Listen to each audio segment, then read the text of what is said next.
Krishna says, Kamais tais tai rita jnana prapadyante anya devataha tam tam niyamam astaya prakritya netaha swaya. Those whose intelligence has been stolen by material desires surrender unto demigods and follow the particular rules and regulations of worship according to their own nature.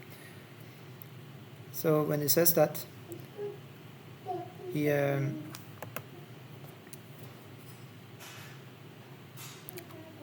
says that they're unintelligent because they don't know him perfectly. They think that the Lord was impersonal before, and then he's temporarily having a personality, and then again he will again be impersonal. So he's also criticizing the impersonalists who actually think that everything is Brahman, that the ultimate goal of life is to give up one's individual identity or even personality. The problem with that proposition is that one cannot enjoy any relationship with Krishna. If we erase our personality, there will be no relationship with Krishna. Yeah, so in that way, it's not really a nice thing to do for anybody.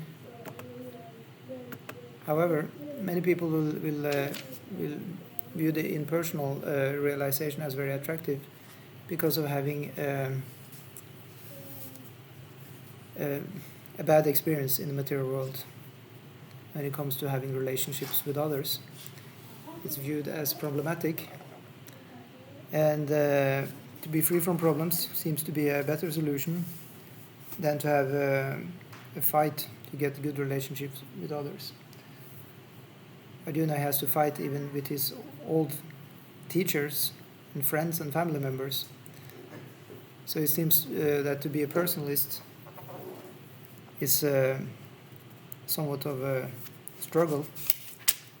To just have a vacation merging with Brahman seems to be a better idea for many people. However, one can really experience the love of God if one just merges with God's energy. Yeah, so Krishna says that those whose intelligence have been stolen by material desires surrender unto demigods and follow the particular rules and regulations of worship according to their own natures. So there are two desires, and one of the desires is the desire to get some material assets. That could be wealth, that could be mastery of skills, it could be even a nice love life.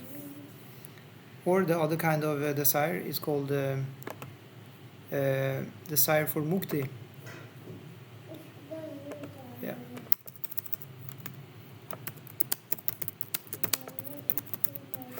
Yeah.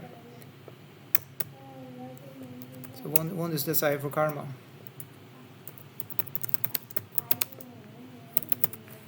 Or you can say for karmic,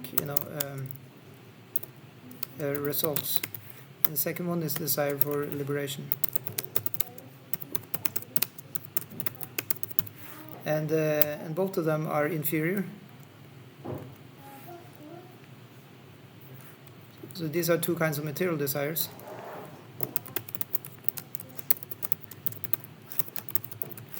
However, when it comes to the spiritual platform, there is only one desire.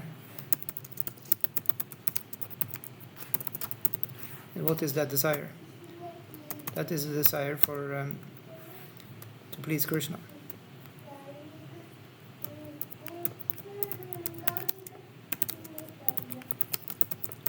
Yeah. Out of love. Yeah. So Krishna is not envious. I mean, he's not jealous. If anybody wants to ask demigods for favors, to have a good life in the material world, or even for liberation, he allows them to do. He says, Yu yam yam tanum bhaktaha shradayar chitum ichati tasya tasya chalam shradham tameva vedadamyaham. I am in everyone's heart as the super soul. As soon as one desires to worship some demigod, I make his faith steady, so that he can devote himself to that particular deity. Yeah, so Prabhupada writes there that God has given independence to everyone. Therefore, if a person desires to have material enjoyment and wants very sincerely to have such facilities from the material demigods, the Supreme Lord, as Supersoul in everyone's heart, understands and gives facilities to such persons. As the Supreme Father of all living entities, he does not interfere with their independence, but gives all facilities so that they can fulfill their material desires. He's giving to everybody, whether they want to be with him or not. And then the question is then, as Prabhupada has stated here, some may ask why the all-powerful God gives facilities to the living entities for enjoying this material world, and so let them fall into the trap of the illusory energy. Because as we learn, to get material desires fulfilled is some samsaric exploration. It takes place in the place of repeated birth and death. And the facilities are given by the illusory energy called Maya. Prabhupada says that the answer is that if the Supreme Lord as Supersoul does not give such facilities, then there is no meaning to independence. Therefore he gives everyone full independence, what everyone likes, but his ultimate instruction we find in the Bhagavad-gita. One should give up all other engagements and fully surrender unto him. That will make man happy. Yeah. And then Sataya Shradaya Yuktas Tasya Radhanam Ihate Labate Chatata Kamam Mayaiva Vitanitan. Endowed with such a faith, he endeavors to worship a particular demigod and obtains his desires, but in actuality these benefits are bestowed by me alone. So Prabhupada says that the demigods cannot award benedictions to their devotees without the permission of the Supreme Lord. So he is the permission giver. Upadrashta Anumantacha Bharata Bhakta Maheshwara. So Upadrashta, that means he is allowing everything to happen to us here. He's giving the green light. People may think I'm unfairly treated and the Lord is allowing it to happen. How can this be? That is arrangement because the material world is supposed to be a place of karma. We are getting back. We are reaping what we have sown. If I put a seed of a thorn bush, I will get a thorn bush. If I put a seed to a beautiful flower, I will get a flower. So what we are experiencing, in other words, is results of what we have done ourselves. And the results, they will always be limited and temporary. So there is another project by which one can grow what is called the Bhakti Lata beech, the devotional creeper, and that will be an eternal plant, which once it has reached the spiritual world, it will never come back again. Otherwise, the coming to the demigods to ask for favors is not the highest intelligence, as Krishna is saying very clearly in text 23. Antavat tu palam te sham tadbhavati alpamedasam devan deva yagyo yanti madbhakta yanti mamapi. Men of small intelligence worship the demigods, and their fruits are limited and temporary. Those who worship the demigods go to the planets of the demigods. My devotee ultimately reach my supreme planet. Yeah.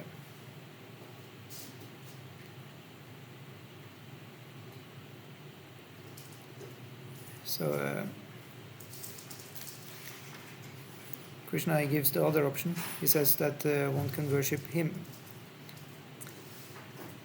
Mat bhakta yanti mam api. This he also says in another verse in the Gita. Yanta deva vrata devan pitrin yanti pitri vrataha bhutajam yanti bhuteja. And then he says, those who worship me, they come to me. Mat bhakta yanti mam api. Yeah. So Prabhupada says that some commentators on the Bhagavad-gita say that one who worships a demigod can reach the Supreme Lord, but here it is clearly stated that the worshippers of demigods go to different planetary systems where various demigods are situated.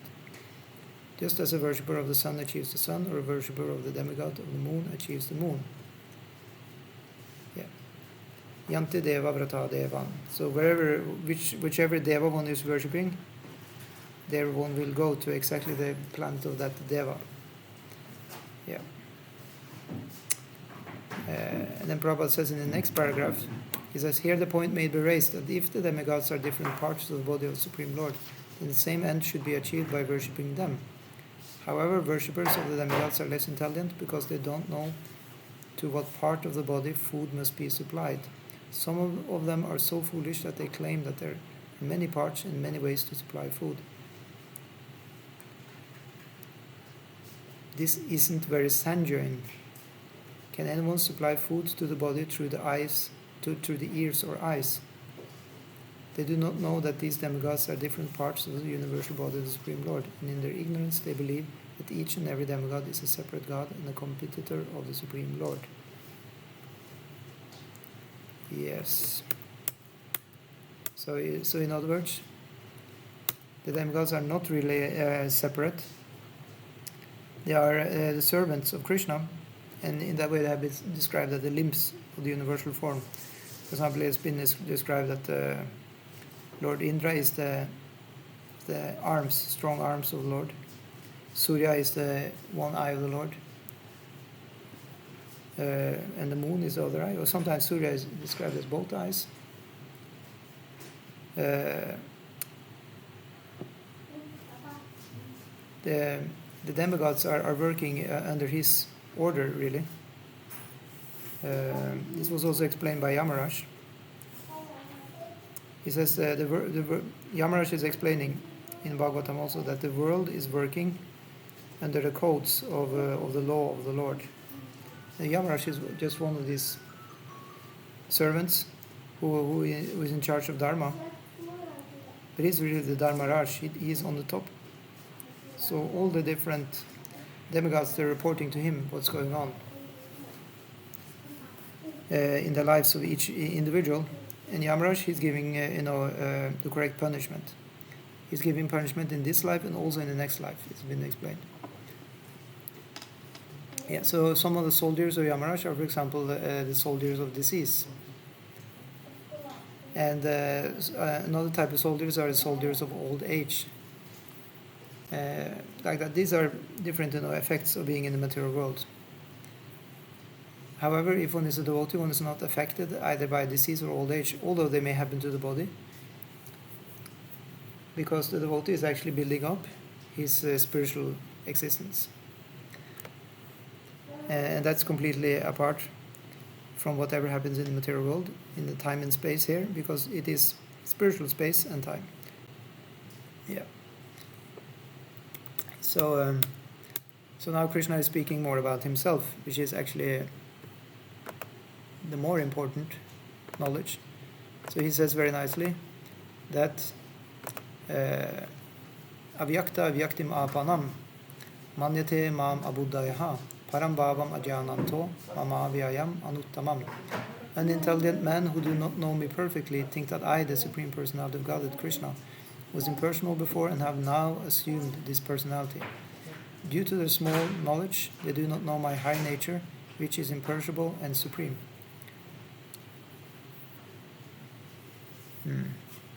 He says again, this is the third time Krishna is calling the demigod worshippers unintelligent. It's the third time. So now he calls them abuddhaya, not having buddhi, not having intelligence. Yeah. So those who are, Prabhupada says in the purport, those who are worshippers of demigods have been described as less intelligent persons, and here the impersonalists are similarly described. Yeah. So he's mentioning the impersonalist here by talking about avyaktam and vyaktim, that you have first being manifest, and then again you become unmanifested, as if unmanifested was the higher stage of Krishna. But actually for Krishna there is no difference between being manifested or unmanifested, because he's always absolute the same. There's no changing him. Yeah. So we read next verse, and that is text 25. Naham prakasha sarvasya yogamaya samavrita muduyam na vijanati lokumam ajamavyam. I am never manifest to the foolish and unintelligent. For them I am covered by my internal potency, and therefore they do not know that I am unborn and infallible. Yeah. So he is not manifest to those who are foolish. But he is giving intelligence, so we can be smart if we try to come to him. Yeah. Hare Krishna. Yeah. So Prabhupada says in the purport, it may be argued that since Krishna was visible to everyone when he was present on this earth, how can it be said that he is not manifest to everyone? But actually he was not manifest to everyone. When Krishna was present, there were only a few people who could understand him to be the Supreme Personality of Godhead. In the assembly of Kurus, when Shishupala spoke against Krishna being elected president of the assembly, Bhishma supported him and proclaimed him to be the Supreme God. Similarly, the Pandavas and a few others knew that he was the Supreme, but not everyone. He was not revealed to the non-devotees and the common man. Yeah. So Krishna is hiding himself. Therefore, in the Bhagavad-gita, Krishna says that but for his pure devotees, all men consider him to be like themselves. He was manifest only to his devotees as the reservoir of all pleasure. But to others, to unintelligent non-devotees, he was covered by his internal potency. Yeah. So Queen Kunti, she is also praying a prayer to the Lord, where she is asking Krishna to take away, his covering potency. Which is really the future of Maya. It's sometimes called Avaranatmika Shakti. So Avarana means to cover. And that's one of the main features of the illusory energy. That it covers our eyes, so we cannot see Krishna. So Prabhupada is now going to quote from that prayer of Queen Kunti. So that goes as follows. He doesn't actually quote it. Okay, so I will quote it because I happen to have the Bhagavatam here, 1.8.19. Let's see. Actually, I can copy paste it. We can have it here. 1.8.19.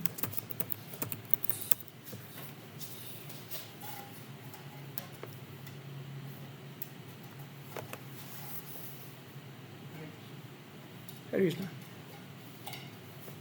Yeah. Was it working last week? It has never been good, just to say like that, but I just need it now. I didn't test it last week because I'm usually relying on my own data. This is not also connected. I can only see that from the internet, but now internet is not working at all. So Oh, I see. It's not working at all.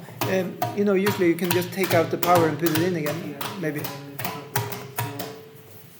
Because my data is finished, so now I still have data, but it goes extremely slow. So in that way, the streaming is not really working. But I'm recording it just in case. I will just upload it afterward. So that's also okay. So anyway, I'm on Zoom if anybody wants to join the discussion. Yeah. I'm trying to fix it. Let's see. Okay. Yeah. Very good. Thank you. Yeah. So here we have the verse from Queen Kunti. Maya javani kachanam agyadokshadam avyayam na lakshase mudhadrisha natu natyadaro yata. Being beyond the range of limited sense perception, you are the eternally irreproachable factor covered by the curtain of deluding energy. You are invisible to the foolish observer, exactly as an actor dressed as a player is not recognized. Yeah, and Prabhupada says that in the prayers of Kunti in the Srimad Bhagavatam 1.8.19, it is said that the Lord is covered by the curtain of Yogamaya, and thus ordinary people cannot understand him. This Yogamaya curtain is also confirmed in the Ishopanishad mantra 15, in which the devotee prays.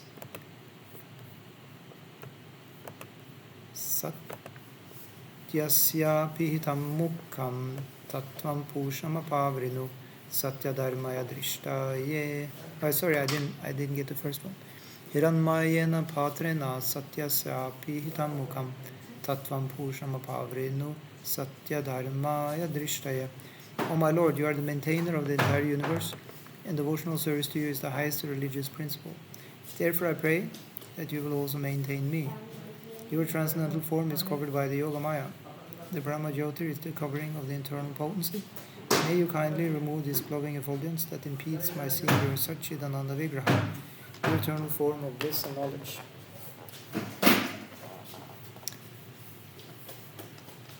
Yeah.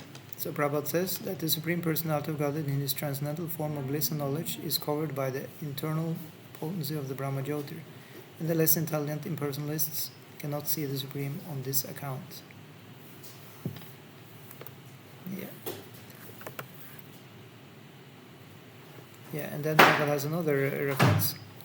It says, also in the Srimad Bhagavatam 10.14.7, there is this prayer by Brahma: O Supreme Personality of Godhead, O Super Soul, O Master of all mystery, who can calculate your potency and pastimes in this world?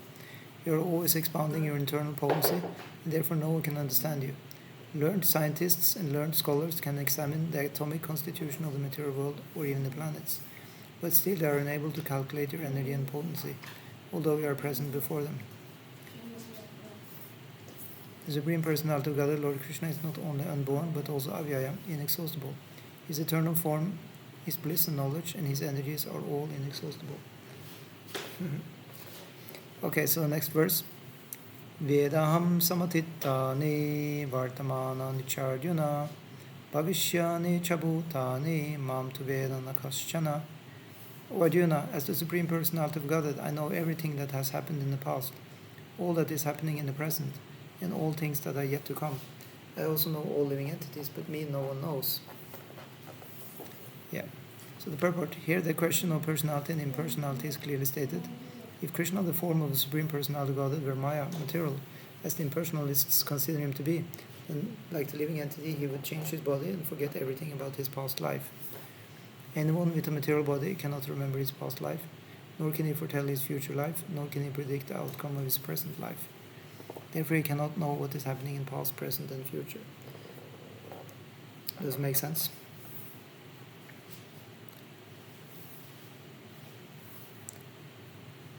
Well, of course, we sometimes hear about astrology. So by astrology, you can predict and tell a little bit about what happened before or going to happen in the future. But maybe not fully. Yeah. Unless one is liberated from material contamination, you cannot know past, present, and future. So here Prabhupada is hinting that if one is actually free from his material bondage, he may become what is called a Trikala Gya. That's one who knows past, present, and future. Trikala Gya.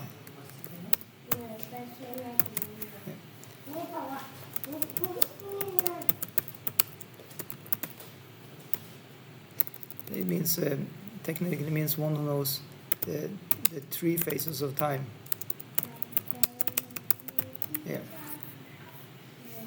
Yeah. Such a person is, for example, Narada Muni, and of course Krishna himself is also a Trikalagya. So here we hear what Prabhupada says. He says, unlike the ordinary human being, Lord Krishna clearly says that he completely knows what happened in the past, what is happening in the present, and what will happen in the future. Yeah, for example, Prabhupada is referring here to the fourth chapter. In the fourth chapter, we have seen that Lord Krishna remembers instructing Vivasvan, the sun god, millions of years ago. Yeah. Am Vivasvate yogam pruktavan avam avyam. He says, I instructed these imperishable signs to the sun god. And then the sun god in return instructed it to Manu, and Manu instructed it to Ikshvaku, the first king on the earth planet. And in that way, the science of self-realization, which practically is the science of Krishna himself, is being handed down through the generations, through the chain of Guru and Shishya, or Guru and disciple, yeah, spiritual master and disciple. That's the practice, to be a disciple of Guru. Then we can know everything. Yeah. So text 27. Ichchadvesha samutena dvandva mohena bharata sarabhutani sammoham sargyanti parantapa. O sign of Bharat, O conqueror of the foe, all living entities are born into delusion, bewildered by dualities arisen from desire and hate. Yeah.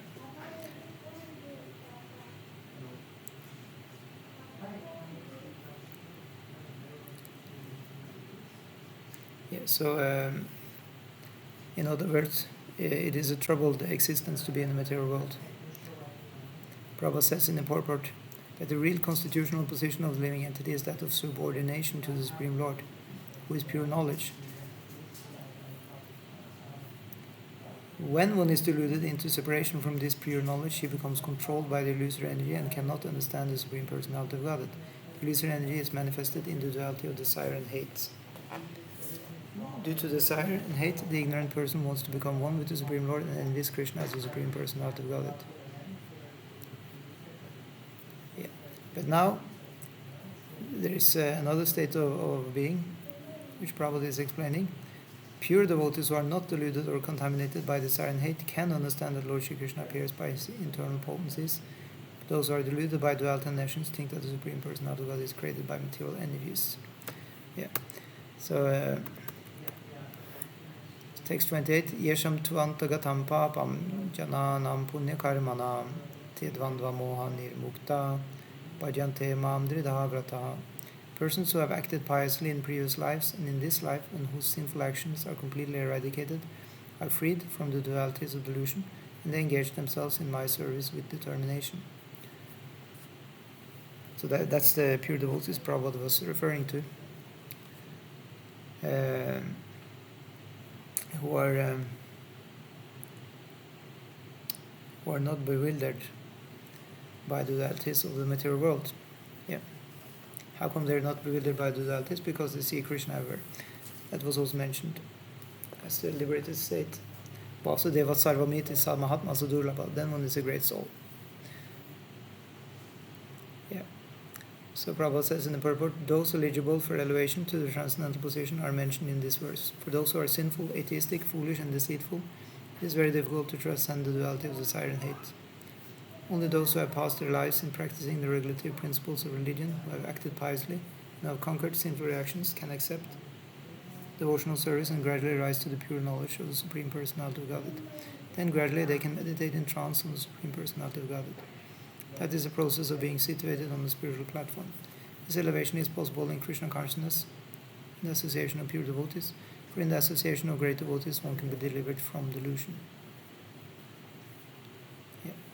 It is stated in the Srimad Bhagavatam 552 that if one actually wants to be liberated, he must render service to the devotees. Mahat sevam dvaram ahur mukte. But one who associates with materialistic people is on the path leading to the darkest region of existence. Tamudvaram yoshitam sangi sangam. Yeah. Like that.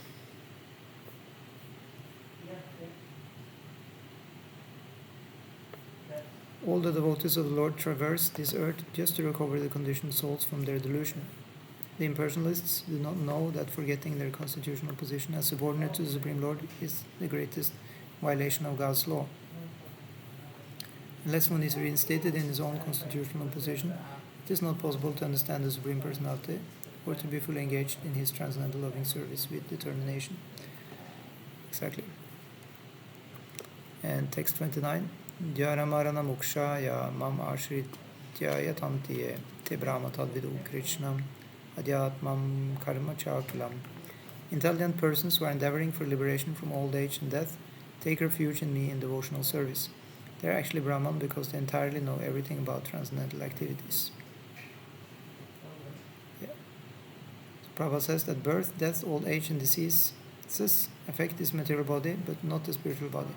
There is no birth, death, old age, and disease for a spiritual body, but one who attains a spiritual body becomes one who associates with the Supreme Personality of Godhead.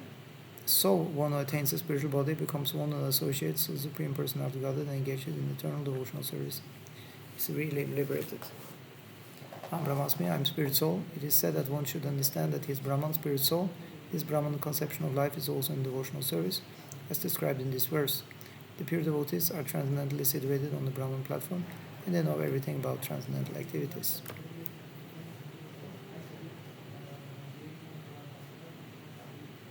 Yeah. So it was mentioned earlier about the four kinds of devotees who have also material desires. They are coming to Krishna.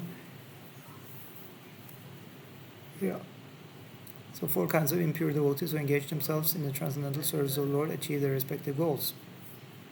Remember what they was? Artha, Arthartati, Arthartati Yigyasur, and Gyani. Yeah. Artha, one who is in distress. Arthartati, one who wants wealth. Yigyasu, one who is inquisitive to know the absolute truth. And then Gyani, one who is full of wisdom. These 4 people are coming. Yeah. And by the grace of the Supreme Lord, when they are fully Krishna conscious, they actually enjoy spiritual association with the Supreme Lord. But those who are worshippers of demigods never reach the Supreme Lord in his Supreme Planet. Even the less intelligent Brahman realized persons cannot reach the Supreme Planet of Krishna known as Goloka Vrindavan. Only persons who perform activities in Krishna consciousness, Mam Ashritya, are actually entitled to be called Brahman because they are actually endeavoring to reach the Krishna planet. Such persons have no misgivings about Krishna and thus they are factually Brahman. Those who are engaged in worshipping the form or archa. We get a question on the chat.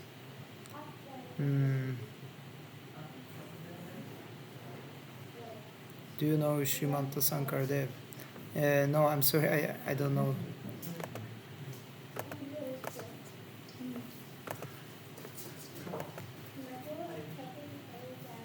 Yeah. So we go to text 30. Sadibhuta didevam mam sadhyagyam chaye vidu prayanakala pi chamam te vidu yukta chetasaha. Yeah. I'll see if the internet connection is better now. Yeah. Oh, very good. Thank you, bro. Yeah. Try this one, Prabhu. I'll do that. JBS 50. Yeah. Good. Very good. Yeah, got it.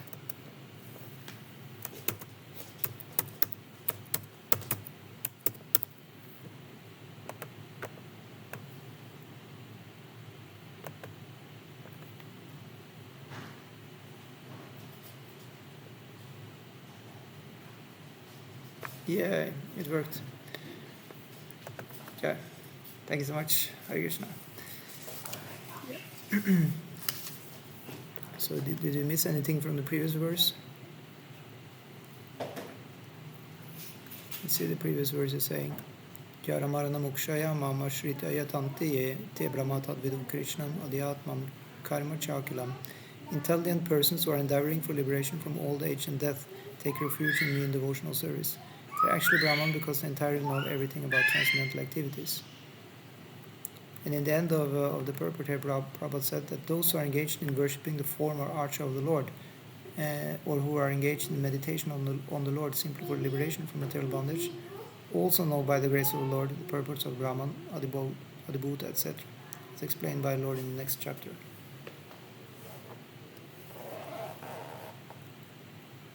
Yeah. Because Arjuna is going to ask about all these things. What is Adibhuta, what is Adidaiva, what is Brahman, and so on. And how can we know you at the time of death? But those who are engaged in worshipping Krishna, they will know these things. They will get the knowledge in their heart from the Guru inside and outside. Yeah. So that's why Krishna is saying this. Sadibhuta didevam mam sadhyagyam chaye vidu prayanakale pi chamam tevidu yukta chetasa. Those in full consciousness of me, who know me, the Supreme Lord, to be the governing principle of the material manifestation of the demigods and of all methods of sacrifice. Oh, thank you. Can understand and know me, the Supreme Personality of Godhead, even at the time of death.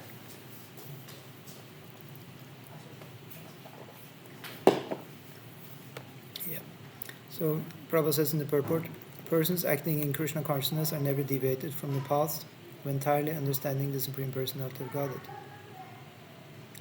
In the transcendental association of Krishna consciousness, one can understand how the Supreme Lord is the governing principle of the material manifestation, and even of the demigods.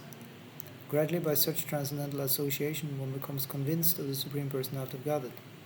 And at the time of death, such a Krishna-conscious person can never forget Krishna. You remember earlier we have a verse by Krishna where he says, Radasoham apsu kantya, says, I am the taste of water. So I'm tasting this nice watery taste now.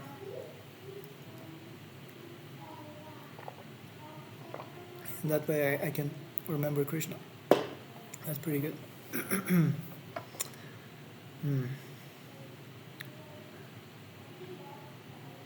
Yeah.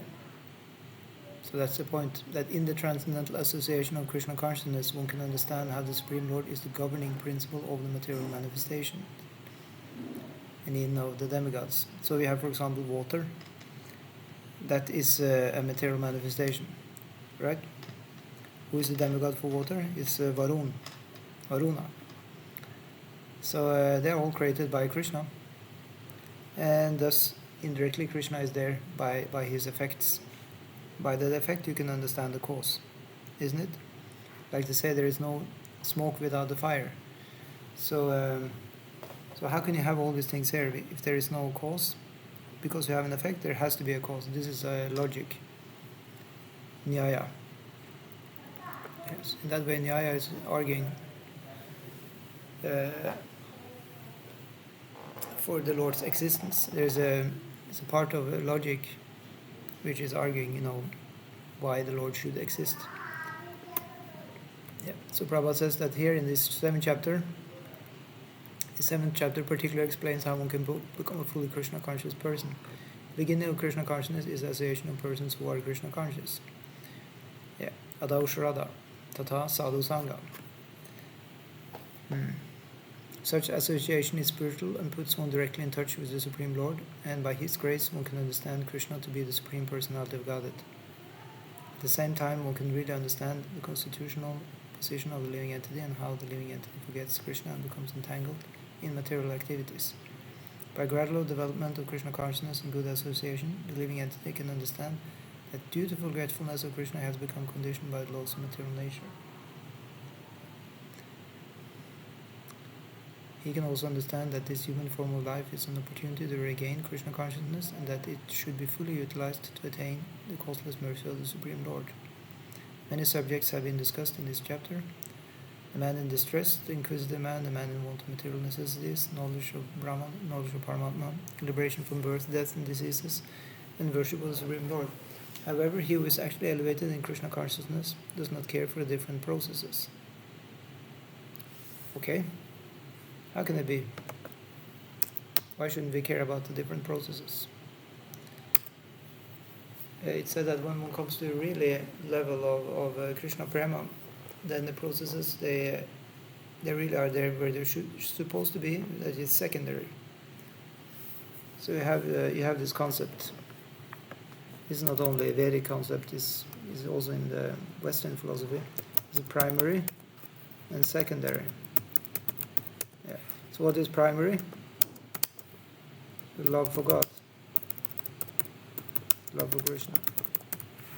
And secondary, it is the